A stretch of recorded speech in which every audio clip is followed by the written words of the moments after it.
প্রিয় শিক্ষার্থীবৃন্দ, আসসালামু আলাইকুম। আশা করছি তোমরা সবাই ভালো রয়েছো এবং সুস্থ রয়েছো। ফিজিক্স ফার্স্ট পেপারের চ্যাপ্টার 8 অর্থাৎ পর্যাবৃত্ত গতি, এই চ্যাপ্টারটির ধারাবাহিক আলোচনা শুরু করছি। ধারাবাহিক আলোচনার প্রথম পর্বে তোমাদের সবাইকে স্বাগতম।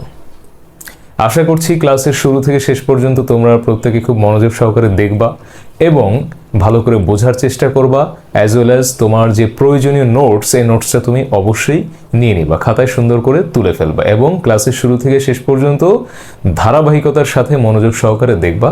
আজকে আমরা চ্যাপ্টার 8, ফার্স্ট পেপারের চ্যাপ্টার 8 অর্থাৎ পর্যাবৃত্ত গতি চ্যাপ্টারটা পড়ব। এই পর্যাবৃত্ত গতি চ্যাপ্টারের আজকে প্রথম ক্লাস। এরকম ধারাবাহিকভাবে আমি বেশ কয়েকটা ক্লাস নিব। কনসেপচুয়াল আলোচনার পাশাপাশি রিলিভেন্ট যত ম্যাথমেটিক্স রয়েছে আমি করাবো, তো মনোযোগ সহকারে তোমার ক্লাসগুলো কিন্তু করতে হবে। পর্যাবৃত্ত গতি চ্যাপ্টারের নামই হচ্ছে পর্যাবৃত্ত গতি। ফার্স্ট পেপার এটা চ্যাপ্টার 8। তো হোয়াট ইজ পর্যাবৃত্ত গতি,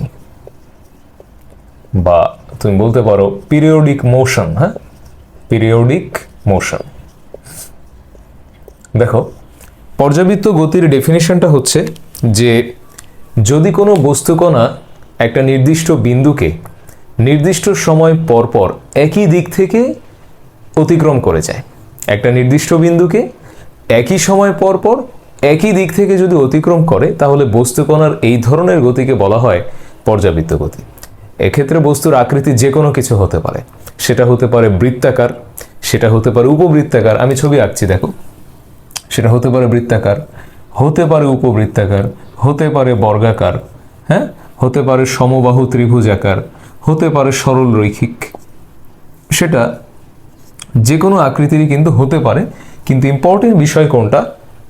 ইম্পর্টেন্ট বিষয় হচ্ছে একটা পার্টিকুলার পয়েন্টকে একই দিক থেকে একই সময় পরপর ক্রস করে যাবে। হ্যাঁ, তো তাহলে বস্তুকণার এই ধরনের গতিকে আমরা বলতে পারবো পর্যাবৃত্ত গতি বা পিরিয়ডিক মোশন। ঠিক আছে, মানে একই বিন্দুকে একই সময় পরপর একই দিক থেকে যদি ক্রস ওভার করে, তাহলে সেটাকে আমরা বলতে পারবো হচ্ছে পিরিয়ডিক মোশন বা পর্যাবৃত্ত গতি। এক্ষেত্রে তার আকৃতি বৃত্তাকারই হতে হবে বিষয়টা এমন, আকৃতি যে কোনো বিষয় মানে যে কোনো রকমই কিন্তু হতে পারে।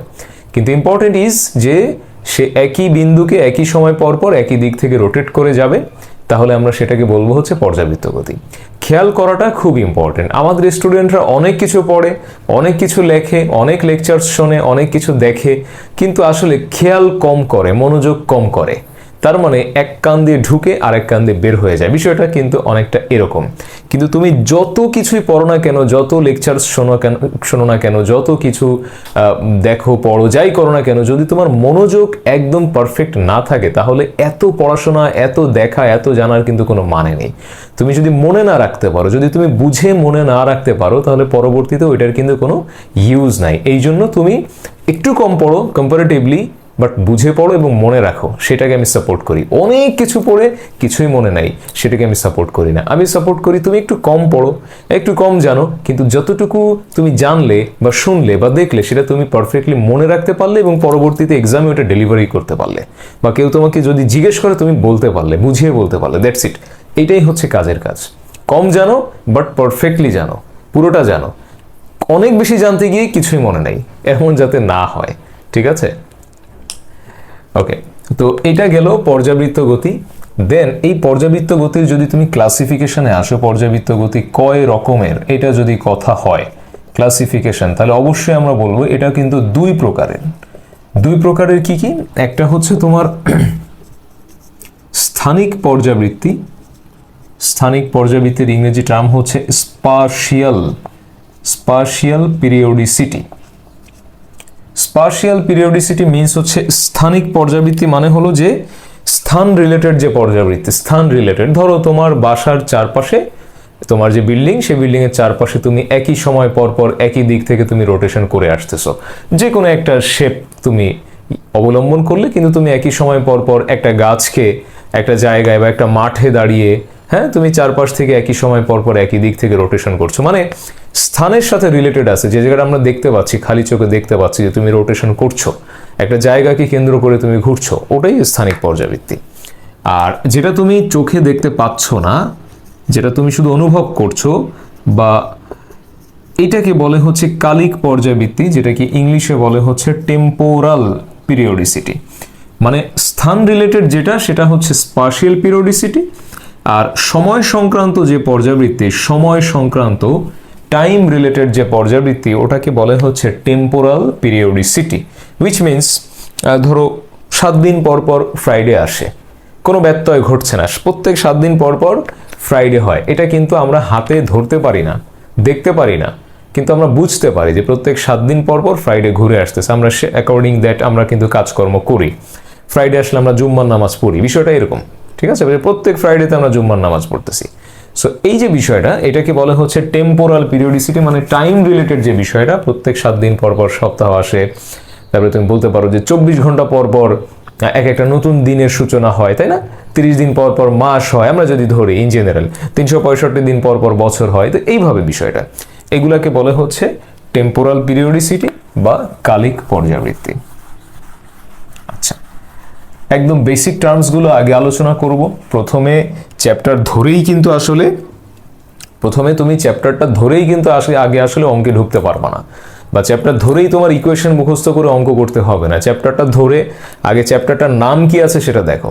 চ্যাপ্টারের শুরুতে এই চ্যাপ্টার থেকে তুমি কি কি পেতে পারো, কি কি পড়তে হবে, কি কি জানতে হবে, তোমার পাঠ্যক্রমে কি কি আছে এই চ্যাপ্টারে, হ্যাঁ, এটা আগে দেখো। এটার বেসিক টার্মসগুলো কি কি আছে, যেগুলো জেনে তোমার এই চ্যাপ্টারে ঢোকা উচিত, সেগুলো আগে জানো। বেসিক ডেফিনিশনস বা বেসিক টার্মস কি কি আছে।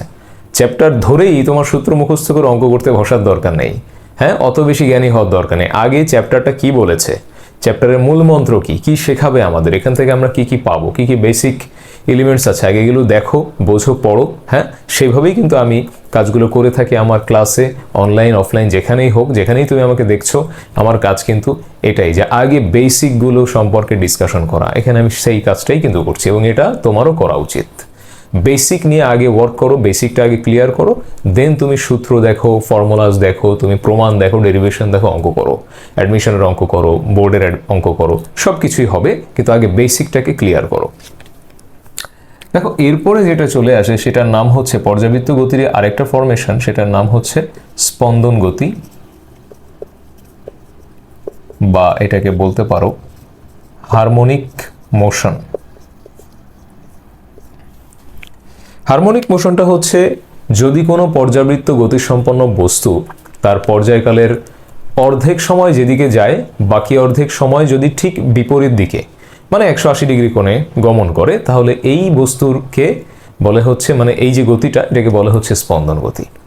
পর্যায়কালের অর্ধেক সময় যেদিকে যাবে, বাকি অর্ধেক সময় ঠিক তার বিপরীতে যাবে, এই ধরনের গতিকে বলে স্পন্দন গতি।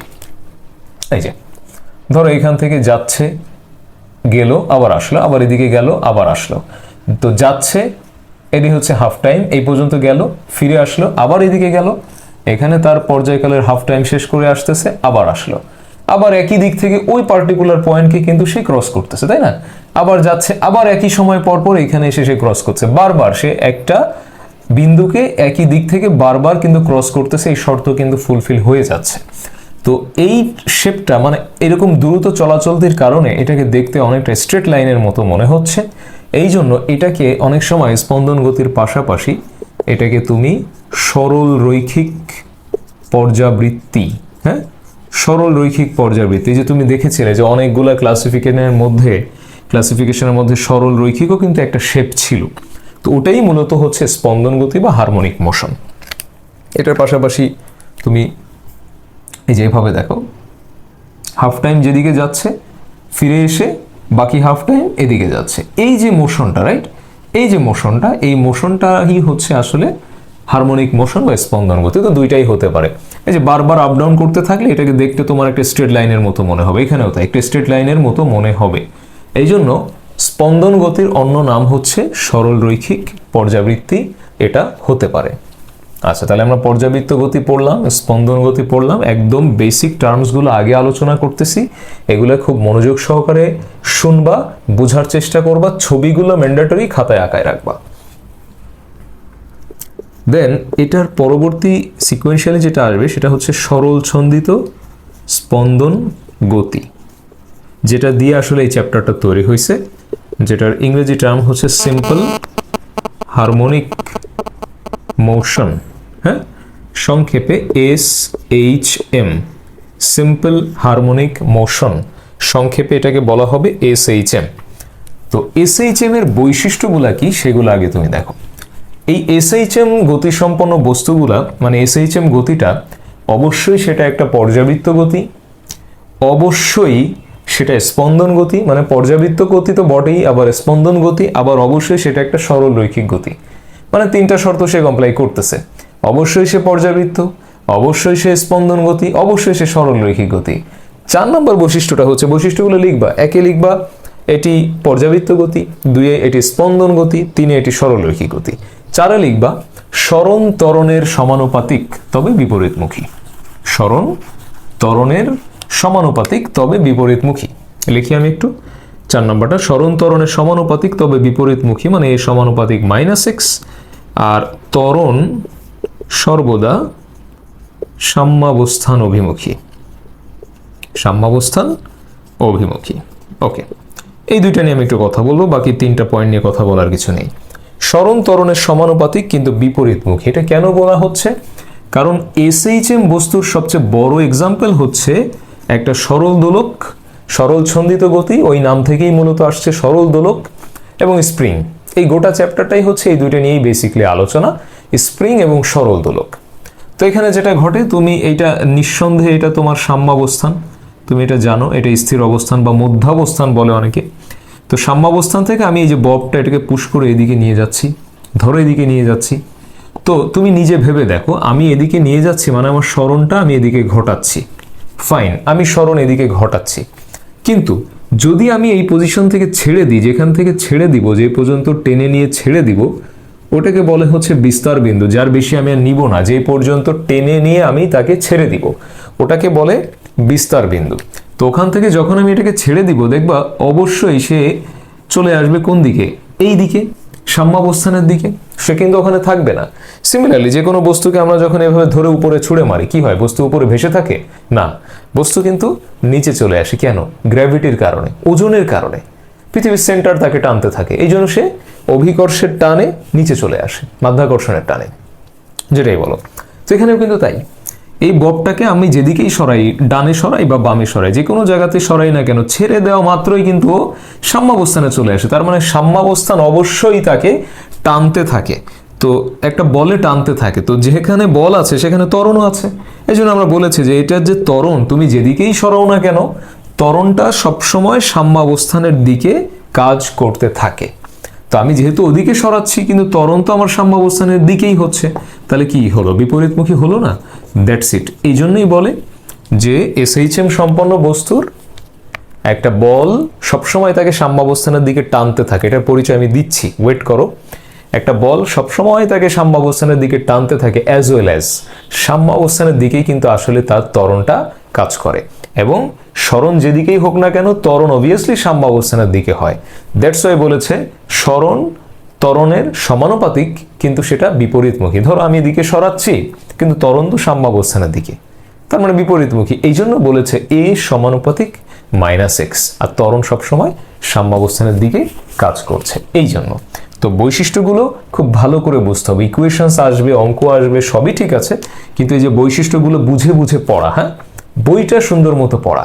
আমাদের স্টুডেন্টরা বইটা ঠিক মতো পড়তে চায় না, এটাই হচ্ছে আমাদের ম্যাসিভ একটা প্রবলেম। বইটা পড়তে চায় না, স্যারদের কাছে যায়, অঙ্ক করে, সেগুলো সূত্র মুখস্থ করে, সূত্র দেখে, অনেক কিছুই করে, নো প্রবলেম। কিন্তু তুমি বইটা কেন পড়ছো না?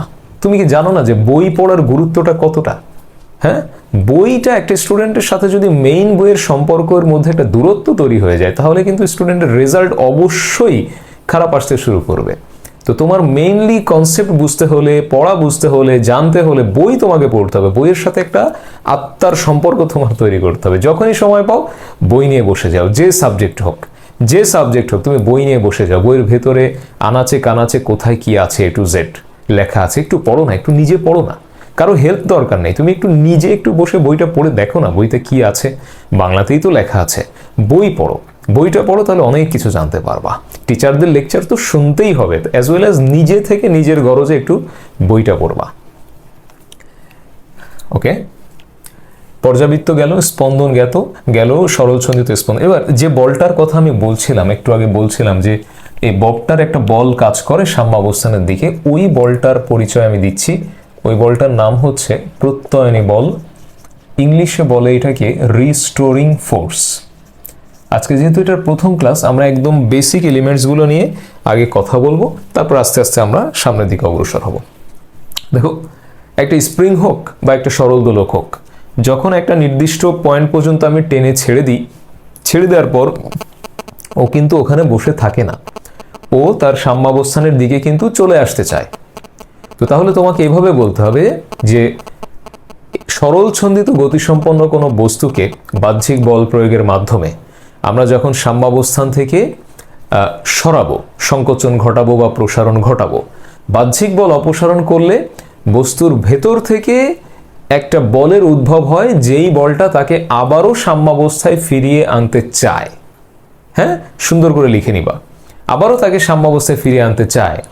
ওই বলটার নাম হচ্ছে প্রত্যয়নী বল। যেই বলটা তাকে বাহ্যিক মানে তোমার বিকৃত অবস্থান থেকে আবার সাম্যাবস্থানের দিকে ফিরিয়ে আনবে, ওইটাকে বলে প্রত্যয়নী বল।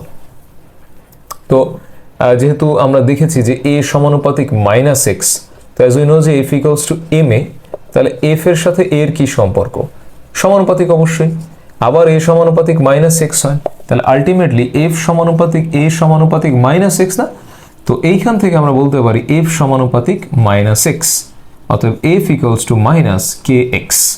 এই হচ্ছে তোমার প্রত্যয়নী বলের equation, f equals to -kx। এটা অনেকটা ফ্রিকশনের মতো। ফ্রিকশন যেমন সবসময় আমাদের গতিকে বাধা দেয়, আমাদেরকে পেছন থেকে টেনে ধরে বা আমাদের গতিকে ব্যাহত করে, রাইট?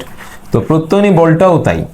তুমি যখনই বাহ্যিক বল দিয়ে একটা স্প্রিংকে টেনে লম্বা করতে যাবা বা খাটো করতে যাবা, সরল দোলকের ববকে বিস্তারের দিকে নিতে যাবা, তোমাকে টেনে ধরা হবে পেছন থেকে বা তোমাকে যেতে দিবে না, তোমার এগেইনস্টে কাজ করবে। দ্যাটস ওয়াই এখানে দেখো মাইনাসটা।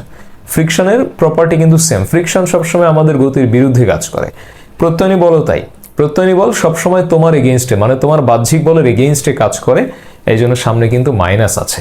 আর এই কে যেটা, এটা লিখে রাখো, কে হচ্ছে বল ধ্রুবক। আর স্প্রিং এর ক্ষেত্রে এটাকে বলে স্প্রিং ধ্রুবক, মনে রাখবা। নর্মালি কে মানে হচ্ছে বল ধ্রুবক, তবে তুমি যদি স্প্রিং নিয়ে কথা বলো এটাকে বলা হবে স্প্রিং। আচ্ছা, ফান্ডামেন্টাল জিনিসগুলো নিয়ে আমরা আলোচনা করতেছি। এবার প্রত্যয়নী বলের বিরুদ্ধে, প্রত্যয়নী বলের বিরুদ্ধে প্রযুক্ত বল, এটা তো f equals to -kx, right? তার মানে এটার এগেইনস্টে যে বলটা কাজ করবে, বিরুদ্ধে যে বলটা তুমি দিবা, সেটা অবশ্যই f ইকুয়ালস টু কি হবে? kx হবে। ওটার এগেইনস্টে, যেহেতু ওটাতে মাইনাস আছে, তাহলে আমি যদি এগেইনস্টে ফোর্স দিই তাহলে সেটা প্লাসই আসবে নিঃসন্দেহে। অতএব k মানে হচ্ছে f ডিভাইডেড বাই x। তো বল ধ্রুবকের সংজ্ঞা এখান থেকে তুমি দিতে পারো যে SHM সম্পন্ন কোনো বস্তুকে সাম্যাবস্থান থেকে প্রতি একক সরণ ঘটানোর জন্য যে বলের প্রয়োজন হয়, SHM সম্পন্ন কোনো বস্তুকে সাম্যাবস্থান থেকে প্রতি একক সরণ ঘটানোর জন্য যে বলের প্রয়োজন হয় তাকে বল ধ্রুবক বলে। স্প্রিং এর ক্ষেত্রে স্প্রিং ধ্রুবক। যার বল ধ্রুবক যত বেশি হবে সেটি তত বেশি শক্তিশালী। যে স্প্রিং এর বল ধ্রুবক যত বেশি সেটা তত শক্তিশালী স্প্রিং। মানে সাম্যাবস্থান থেকে তার একক সরণ ঘটানো ততই কঠিন। হ্যাঁ, মনে রাখবা। আর বল ধ্রুবকের একক হচ্ছে নিউটন পার মিটার। ওকে, এই চ্যাপ্টারটা মেইনলি পুরোটাই তুমি আলোচনা দেখবা SHM বস্তু নিয়ে। আর SHM বস্তুকে স্পেসিফিক ভাবে সরল দোলক এবং স্প্রিং, এইটাই হচ্ছে SHM বস্তুর বড় এক্সাম্পল, সরল দোলক এবং স্প্রিং। তাহলে আমরা যদি বলি যে SHM মানে সিম্পল হারমোনিক মোশন, সরল ছন্দিত গতির সাথে বৃত্তাকার গতির সম্পর্ক কেমন সেটা আমরা একটু দেখি। সরল ছন্দিত গতির সাথে বৃত্তাকার গতির সম্পর্ক আমরা ছবি এঁকে একটু বোঝার চেষ্টা করি। বৃত্তাকার গতির জন্য আমরা একটা বৃত্ত নিয়ে নিলাম, একদম এই বরাবর এরকম থাকলো, এরকম একটা নিয়ে নিলাম। এটা হচ্ছে x নট, ব্যাসার্ধকে আমরা x নট দিয়ে প্রকাশ করছি, এরকম থাকলো। আর এইখান থেকে আমরা আরো একটা পয়েন্ট এরকম নিয়ে নিচ্ছি। কি করব? এই যে আমরা একটা ওয়েভ আঁকায় ফেলবো, এখান থেকে একটা তরঙ্গ, মানে এই তরঙ্গর রিফ্লেকশন হচ্ছে এটা। এই তরঙ্গ যেহেতু হাফ সাইকেল করে আছে, এটা যদি একটা ফুল সাইকেল হিসাবে আমি কাউন্ট করি, হাফ সাইকেল, ফুল সাইকেল হলে সেটা রিফ্লেকশনটা এরকম আসলে কেমন হবে, একটা বৃত্তের মতো তৈরি হবে, বিষয়টা এরকম। আর এখানে দেখো থেটা তৈরি হয়েছে। আমি যদি এইভাবে আঁকানোর চেষ্টা করি, তরঙ্গকে আমরা যদি রিফ্লেক্ট করি এইভাবে, তাহলে সেটা দেখতে আসলে কেমন হবে, এরকম বৃত্তাকারের মতো মনে হবে। এটা এখানে নিয়ে আসি, এই যে এখান থেকে এইটুকুকে আমি ধরছি হচ্ছে, তুমি এখান থেকে এইটুকুকে এক্স বলতে পারো, এটাকে আমরা এক্স বললাম। আর এটা যেহেতু আমাদের বিস্তার মানে সর্বোচ্চ মান, এটাকে আমরা এক্স নট বললাম। তাহলে দেখো এই যে সমকোণী ত্রিভুজ একটা তৈরি হচ্ছে, এই যে সমকোণী ত্রিভুজটা তৈরি হয়েছে ধরো ও এ বি, হ্যাঁ, তাহলে এই ও এ বি যে সমকোণী ত্রিভুজ, এই সমকোণী ত্রিভুজে আমি যদি সিম্পলি সাইন থেটা অ্যাপ্লাই করি, সাইন থেটা মানে তুমি কি বলবা, লম্ব বাই অতিভুজ এক্স বাই এক্স নট, অতএব x equals to x not sine theta হলো 1 নম্বর। আমরা কি করছি, আমরা এসএইচএম গতির সাথে বৃত্তাকার গতির একটা রিলেশন দেখানোর চেষ্টা করছি। এসএইচএম গতি, বৃত্তাকার গতি, এসএইচএম গতিতে অবশ্যই সেটা তরঙ্গ আকারে, পর্যাবৃত্ত গতির মধ্যে তরঙ্গ কথাটা কিন্তু নিহিত আছে। সে তরঙ্গ হাফ সাইকেল এটা ফুল সাইকেল রিফ্লেক্ট করলে সেটা দেখতে কিন্তু এরকম বৃত্তাকার গতির মতোই হবে। সেরকম ভাবে আমরা প্রজেকশনটা, মানে এটার প্রজেকশনটাই হচ্ছে এটা আসলে। তো তাহলে এটা আমরা পেলাম। এবার আমরা আবার জানতাম যে ওমেগা মানে কৌণিক গতি, হ্যাঁ, কৌণিক বেগ, এখানে কৌণিক কম্পাঙ্ক বলে এটাকে। এখানে বেশ কিছু টার্মস আছে, টার্মসগুলো সম্পর্কে আমরা জানবো। যেমন ওমেগার কথা যদি আমি বলি, ওমেগা মানে এখানে কৌণিক কম্পাঙ্ক, থেটা দিয়ে প্রকাশ করা হয়, থেটা বাই টি। অতএব থেটা মানে তুমি কি বলতে পারো, ওমেগা টি বলতে পারো।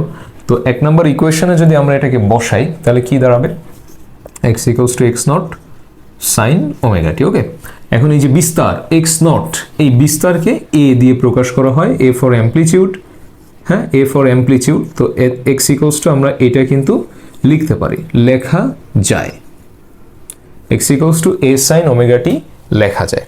এবার যেহেতু এটা 0 থেকে শুরু হয়েছে, একদম 0 থেকে শুরু হয়েছে, তার মানে তোমার আদি দশা, হ্যাঁ, দশা সম্পর্কে আমি এখনই বলছি, দাঁড়াও। এখানে তোমাকে বেশ কিছু টার্মস সম্পর্কে জানতে হবে, সে টার্মসগুলো সম্পর্কে আমি একটু একটু করে বলবো। তো এখানে x equals to A sine omega t, আর আমাদের যদি আদি দশা থাকে, আদি দশা ডেল হলে ওই ইকুয়েশনটাই আমরা বলবো X equals to A sine omega T plus del. যদি আদি দশা থাকে তাহলে এইটা আমাদের আসবে। তো এখানে বেশ কিছু টার্মস তোমাকে জানতে হবে। কি কি টার্মস জানতে হবে, যেমন দশা জানতে হবে, তারপরে তোমাকে আদি দশা জানতে হবে, হ্যাঁ, তারপরে তোমাকে জানতে হবে রৈখিক বিস্তার, তারপরে 4 নম্বরে কৌণিক বিস্তার। এই টার্মসগুলো জানতে হবে, আমি বলছি এই টার্মসগুলো সম্পর্কে, একটু অপেক্ষা করো, আমি সবই বলছি। দশা, আদি দশা, রৈখিক বিস্তার, কৌণিক বিস্তার, তারপরে হচ্ছে কম্পাঙ্ক, কৌণিক কম্পাঙ্ক,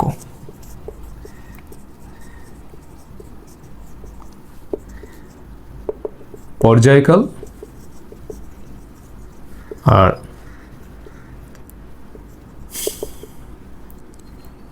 পূর্ণ দোলন বা কম্পন। এই টার্মসগুলো অবশ্যই তোমাকে জানতে হবে। দশা মানে হচ্ছে এসএইচএম গতিসম্পন্ন কোনো বস্তুর যে কোনো মোমেন্টে গতির সম্মুখ অবস্থা, মানে সে কি পজিশনে আছে। অ্যাকচুয়ালি দশা বলতে যে কোনো কিছু হতে পারে, সরণ, বেগ, ত্বরণ, তবে মেইনলি এটা দিয়ে অ্যাঙ্গেলকে বোঝানো হয়। দশা বলতে সে কত ডিগ্রি অ্যাঙ্গেলে আছে এই মোমেন্টে, সেটাকে বোঝানো হয়। যেমন আমি যদি বলি যে এখান থেকে স্টার্ট হয়েছে, এখানকার ইনিশিয়াল অ্যাঙ্গেল কিন্তু 0 ডিগ্রি, তার দশা 0 ডিগ্রি, কিন্তু এখানকার দশা হচ্ছে 90 ডিগ্রি, এখানকার দশা হচ্ছে 180 ডিগ্রি, এটার সাপেক্ষে এখানে 270, এখানে কত ডিগ্রি, 360। তো দশা বলতে মেইনলি তোমার এই অ্যাঙ্গেলগুলোকেই বোঝানো হয় যে সে কতটুকুতে আছে। আর আদি দশা মানে যেখান থেকে তরঙ্গটার যাত্রা শুরু হলো, যেমন এই তরঙ্গটা এখান থেকে 0 ডিগ্রি থেকে যাত্রা শুরু করেছে, তো 0 ডিগ্রি থেকে যাত্রা শুরু করেছে, ওটাই তার আদি দশা। আর এই ডেল, এই যে ডেল দিয়ে আসলে আদি দশাকেই বোঝানো হয়। দেন রৈখিক বিস্তার, কৌণিক বিস্তার। এই যে আমি এখানে ধরো সিম্পল ছোট্ট করে ছবি এঁকে দেখাচ্ছি। বিস্তার আমি একটু আগে বলেছি, তুমি যতটুকু টেনে নিয়ে ছেড়ে দিলে তাকে, ওটাকে বিস্তার বলে। তা এই যে যতটুকু তুমি এদিকে সরলে, আনুভূমিকভাবে যতটুকু সরলে, এটাকে এক্স ইকুয়ালস টু এ বলে, হ্যাঁ। তুমি যতটুকু আনুভূমিকভাবে সরলে এটাকে বলে হচ্ছে, এটা এক্স এর সর্বোচ্চ মান, এটাকেই বলে রৈখিক বিস্তার। আর এই সময় এখানে যে কোণ উৎপন্ন হয় এই কোণটার নামই হচ্ছে কৌণিক বিস্তার। আর কম্পাঙ্ক তুমি জানো সেটাকে এফ দিয়ে প্রকাশ করা হয়, আর কৌণিক কম্পাঙ্ক হচ্ছে ওমেগা দিয়ে প্রকাশ করা হয়, পর্যায়কালকে টি দিয়ে প্রকাশ করা হয়। ঠিক আছে, এটুকু মনে রাখলেই চলবে। এই যে ছোট ছোট টার্মসগুলো, এই বেসিক টার্মসগুলো সম্পর্কে তুমি সংজ্ঞা যদি পড়তে হয় বই থেকে পড়বা, অবশ্যই যেটা বলেছি বইয়ের সাথে সম্পর্কটা বাড়াতে হবে। ফাইন, তাহলে আমরা কিন্তু ইকুয়েশন যেটা আমরা খুঁজছিলাম সেটা কিন্তু আমরা পেয়ে গেছি, যে এসএইচএম বস্তুর সরণের আদর্শ সমীকরণ যদি তুমি বলো, এসএইচএম বস্তুর সরণের আদর্শ সমীকরণ যদি তুমি বলো, তাহলে নিঃসন্দেহে সেটা x = a sin omega T plus del. পাশে পরিচয়গুলো দিয়ে দাও। এখানে তোমার a মানে হচ্ছে বিস্তার, ওমেগা মানে কৌণিক কম্পাঙ্ক, টি মানে তো সময়, বুঝতে পারছো, আর ডেল মানে হচ্ছে তার আদি দশাসে কোথা থেকে যাত্রা শুরু করেছে। তো ইকুয়ালি এটা কিন্তু a cos, কিছু কিছু ক্ষেত্রে a cos omega T plus del এটাও কিন্তু হতে পারে, কারণ সাইন তরঙ্গ আর কস তরঙ্গের মধ্যে আসলে একটা দশার পার্থক্য আছে, সেটা হচ্ছে 90 ডিগ্রি পার্থক্য। তো তোমার এসএইচএম বস্তুর আদর্শ সমীকরণ a sin হতে পারে, সেরকম কিন্তু a cos omega T plus del হতে পারে। তো যদি cos হয় তো cos-এর ক্ষেত্রে এখান থেকে শুরু হয়, দেখো এখান থেকে। সাইন ফাংশনটা 0 থেকে শুরু হয়, cos ফাংশনটা হচ্ছে 90 ডিগ্রি দশা থেকে অলরেডি তৈরি হয়। এটা হচ্ছে তোমার সাইন ফাংশনের ছবি, এটা হচ্ছে তোমার কোসাইন ফাংশনের ছবি, দুইটাই ভ্যালিড, দুইটাই হতে পারে। ঠিক আছে, a sin omega T plus del যেমন হতে পারে, a cos omega T plus ডেলও কিন্তু হতে পারে এসএইচএম বস্তুর সমীকরণ হিসাবে। আর এই চ্যাপ্টারে প্রচুর লেখচিত্র আছে, লেখচিত্রগুলো অবশ্যই ভালোভাবে মনে রাখার চেষ্টা করতে হবে, কারণ লেখচিত্র থেকে অনেক প্রশ্ন হয়, এই জন্য আমরা লেখচিত্র মনে রাখবো। x = say a sin omega T plus del, হ্যাঁ, a sin omega T plus del. তো আমি যদি বলি যে ডেল হচ্ছে 0 ডিগ্রি, সেই ক্ষেত্রে তুমি বলবা x = a sin ওমেগা টি। বোঝা যাচ্ছে যে গ্রাফটা 0 থেকে শুরু হয় এরকম অগ্রসর। ওকে, আর যদি বলে যে তোমার ডেল হচ্ছে π/2 বা 90 ডিগ্রি, সেই ক্ষেত্রে কিন্তু x = a sin omega T plus π/2 যদি লিখি, সেটা কিন্তু আর সাইন থাকে না, সেটা কি হয়ে যায় cos ওমেগা টি। তো ওইটার ক্ষেত্রে গ্রাফ কিন্তু এরকম হবে, π/2 থেকে শুরু, 0 থেকে কিন্তু শুরু না। ঠিক আছে, তাহলে গ্রাফগুলো ভালোভাবে মনে রাখার চেষ্টা করতে হবে। এই লেকচারে এসএইচএম বস্তুর আমরা সরণের ইকুয়েশন পর্যন্ত অলরেডি দেখে ফেলেছি। তাহলে সরণের ইকুয়েশন পর্যন্তই কি শেষ? না, সরণের ইকুয়েশন পর্যন্তই শেষ না। তুমি এখান থেকে এসএইচএম বস্তুর একটা বেগের সমীকরণও দেখতে পারো। বেগ কিভাবে আসে? বেগ আসে হচ্ছে যদি আমরা সরণকে ডিফারেন্সিয়েট করি। তাহলে আমরা যদি সরণকে ডিফারেন্সিয়েট করি, উপরে লিখে নাও এসএইচএম বস্তুর বেগের সমীকরণ, এটা লিখে নাও। তো x = a sin omega T plus del. তাহলে তুমি যেহেতু সরণের ইকুয়েশনটা অলরেডি পেয়েছো, এবার এখান থেকে তুমি কিন্তু চাইলে ইজিলি বেগের ইকুয়েশনটাও পেতে পারো। ডিফারেন্সিয়েট করে ফেলো, a রইল, sin কে ডিফারেন্সিয়েট করলে cos ওমেগা টি প্লাস ডেল, আর এই ভিতরের টার্মটাকে আরেকবার ডিফারেন্সিয়েট করলে আসে ওমেগা, তাহলে omega a cos omega T plus del. এই হচ্ছে তোমার এসএইচএম বস্তুর বেগের সমীকরণ। ওখানে x এর জন্য ছিল x = a sin omega T plus del, আর বেগের জন্য হচ্ছে omega a cos omega T plus del. আর তুমি যদি চাও, এখানে চাইলে তুমি সামান্য একটু ম্যানিপুলেশন করতে পারো, মানে এই ইকুয়েশনটা থেকে তুমি আরেকটা ইকুয়েশন কিন্তু এখান থেকে জেনারেট করতে পারো। কেমন? ধরো v = omega a cos omega T plus del. তো এবার এটাকে এই যে cos থিটা কে আমরা কি লিখতে পারি? 1 মাইনাস sin স্কয়ার থিটা, এটা কিন্তু আমরা লিখতে পারি হোল রুট ওভার। আচ্ছা, তো এখানে আমরা a স্কয়ার দিয়ে গুণ করি, 1 minus a square sin square omega T plus del, নিচে রইল ভাগ দিয়ে দিলাম a স্কয়ার। দেখো একটু অস্পষ্ট হবে হয়তোবা মার্কারের কালিটা, তারপর একটু ভালোভাবে দেখো। আমরা যদি এখানে লসাগু করি a স্কয়ার মাইনাস এই পুরো a sin omega T plus del মানে কিন্তু x, হ্যাঁ, তাহলে একবারে লসাগু করে যদি লিখি তাহলে কিন্তু আমি এভাবে লিখতে পারি। দেখো এ সাইন ওমেগা টি প্লাস ডেল, এটা মানে কিন্তু এক্স, তার ঘাড়ে হোল স্কয়ার, নিচে একটা এ স্কয়ার ছিল, একবারে লসাগু করে আমি কিন্তু এটা লিখে দিয়েছি। এবার এ স্কয়ারের রুট করলে শুধু এ থাকে, তো ওমেগা রইলো বাইরে, এ স্কয়ার মাইনাস এক্স স্কয়ারের রুট, এই হচ্ছে তোমার আরেকটা ইকুয়েশন। মানে যখন যেটা লাগবে আমরা তখন সেটা কাজে লাগাবো। আমরা যদি এখানে দেখি যে একদম ইকুয়েশন ফরম্যাটে অঙ্ক আছে, তাহলে আমরা এটি ইউজ করব। আর আমরা যদি দেখি যে না, ইকুয়েশন ফরম্যাটে নাই, সিম্পল মান দেওয়া আছে, যেমন এ মানে বিস্তার, এক্স মানে সরণ, এগুলো যদি বলা থাকে, ওমেগা মানে কৌণিক কম্পাঙ্ক, এগুলো যদি বলা থাকে, তাহলে কিন্তু আমরা এখান থেকে বেগের মানও বের করতে পারছি। এটার ইউজ আমি দেখাবো, এটা থেকে অনেক অঙ্ক আছে, আমরা করবো সেগুলো আস্তে আস্তে। আচ্ছা, এবার বেগ তো গেল, ত্বরণ কি আসতে পারে? ইয়েস, ত্বরণ। তুমি জানো যে ত্বরণ মানে হচ্ছে বেগের ব্যবকলন। হ্যাঁ, তাহলে আমরা বেগের ইকুয়েশনটা বসাই, ওমেগা এ কস ওমেগা টি প্লাস ডেল। আমরা কি করলাম? ত্বরণের ইকুয়েশনটা বের করতে চাচ্ছি, এই জন্য আমরা বেগের সাহায্য নিলাম, কারণ আমরা জানি যে বেগের ডিফারেন্সিয়েট করলে ত্বরণ আসে। ওমেগা এ থাকলো, কস থিটা ডিফারেন্সিয়েট করলে আসে minus sine theta, right? Minus sine theta.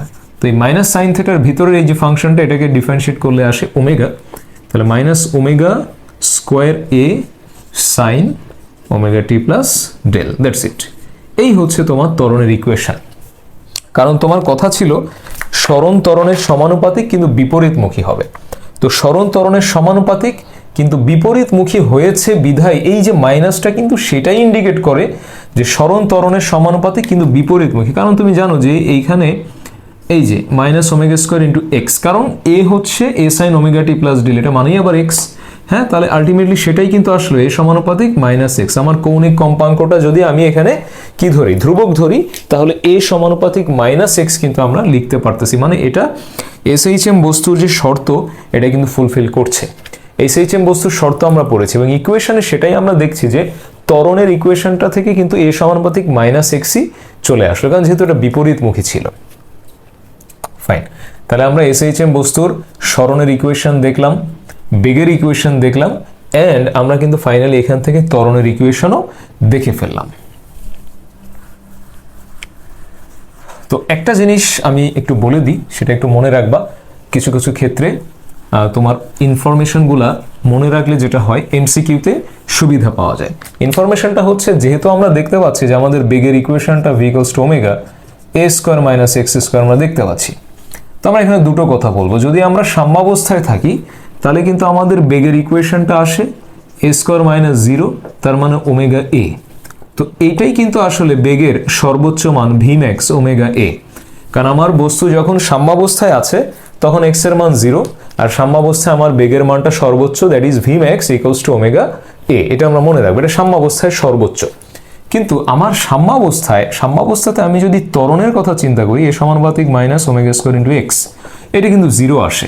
তাহলে আমার ত্বরণটা সর্বনিম্ন হয় কোথায়? সাম্যাবস্থায়, এবং সেটা কত? জিরো। এটা কিন্তু মনে রাখবা। তাহলে তুমি দেখো, যদি আমি সাম্যাবস্থায় থাকি তাহলে আমার বেগটা সর্বোচ্চ, কিন্তু ত্বরণটা সর্বনিম্ন। তার মানে সরল দোলক বলো বা স্প্রিং বলো, যখন সাম্যাবস্থায় থাকে তখন তার বেগ থাকে ম্যাক্সিমাম। সাম্যাবস্থান থেকে যত আস্তে আস্তে বিস্তারের দিকে যায়, বেগ কমতে থাকে। কিন্তু ত্বরণের ক্ষেত্রে বিষয়টা উল্টো, সাম্যাবস্থায় ত্বরণ থাকে না বা ত্বরণ শূন্য থাকে, মনে রাখবা। কিন্তু আমি যদি বিস্তারে আসি, মানে এক্স ইকুয়ালস টু এ এর কথা বলি, এক্স ইকুয়ালস টু এ পয়েন্টের কথা বলি, তখন ভি কত হয়?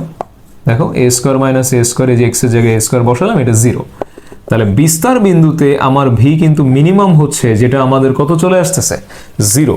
কিন্তু বিস্তার বিন্দুতে তুমি যদি ত্বরণের কথা বলো, ত্বরণের কথা যদি বলো, তাহলে a equals to minus omega square x. তো সূত্রটা আমরা কি করব? এর মডুলাস দিব, দিলে ওমেগা স্কোয়ার ইন্টু এ হবে, এবং এটাই কিন্তু এর ম্যাক্সিমাম ভ্যালু বা সর্বোচ্চ ত্বরণ। দুটো, একটা হচ্ছে ভি ম্যাক্স এর সূত্র, আরেকটা হচ্ছে এ ম্যাক্স এর সূত্র। Important formula. তো এতটুকু জায়গায় এইখানে আমি তোমাকে কি পড়িয়েছি? আমরা বেগের ইকুয়েশনও জানি, ত্বরণের ইকুয়েশনও জানি। সাম্যাবস্থায় বেগ হবে সর্বোচ্চ, v max equals to omega a, ত্বরণ হবে সর্বনিম্ন মানে জিরো। বিস্তার বিন্দুতে আমাদের বেগ হবে সর্বনিম্ন মানে জিরো, ওই সময় আর কোনো বেগ থাকবে না, তাকে ফিরে আসতে হবে। ত্বরণ হবে সর্বোচ্চ, that is a max, modulus দিব কারণ যেহেতু মাইনাস ছিল, a max equals to omega square a. এই দুইটা সূত্র মুখস্থ রাখবা। নেক্সট লেকচারে আমি আজকে যতটুকু আলোচনা করলাম লেকচার 1-এ, লেকচার 2-তে হচ্ছে ফুললি এই আলোচনার উপরে আমরা ম্যাথস করব। ইকুয়েশন থেকে এই যে ইকুয়েশনগুলো আমি রেখে দিয়েছি অলরেডি, ভালোভাবে দেখে রাখো। নেক্সট লেকচারটা খুব তাড়াতাড়ি আমি আপলোড করব। নেক্সট লেকচারে এখান থেকে কিন্তু ম্যাথ প্রবলেম সলভ করাবো। টিল দেন তোমরা ভালো থাকবা, সুস্থ থাকবা, এবং সবচেয়ে ইম্পর্টেন্ট হচ্ছে যতটুকু পড়িয়েছি এইটুকু অবশ্যই এখনই আজকেই বই থেকে রিডিং পড়ে ফেলো। দেখো বইতে কি লিখেছে, গ্রাফগুলো দেখো কিভাবে কি আছে, সুন্দর মতো পড়ো এবং এই লেকচারটা ভালো করে দেখো। নেক্সট লেকচারে এখান থেকে অনেকগুলো অঙ্ক আমি তোমাদেরকে সলিউশন করাবো, অ্যাডমিশনের, বোর্ডের, সব জায়গার অঙ্ক আমি সলিউশন করাবো। টিল দেন সবাই ভালো থাকো, সুস্থ থাকো। আল্লাহ হাফেজ, আসসালামু আলাইকুম।